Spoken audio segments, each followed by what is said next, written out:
Hello guys, in today's short tutorial I'm gonna show you how to fix WhatsApp call problem. So if you have any problem with the WhatsApp call, this video is gonna help you a lot. So first thing you wanna do is open the settings on your phone, go to apps,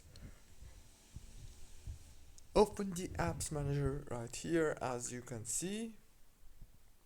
Now on this page you will find all the apps that you have downloaded on your phone. So all what you want to do here is scroll down until you find WhatsApp, click on it.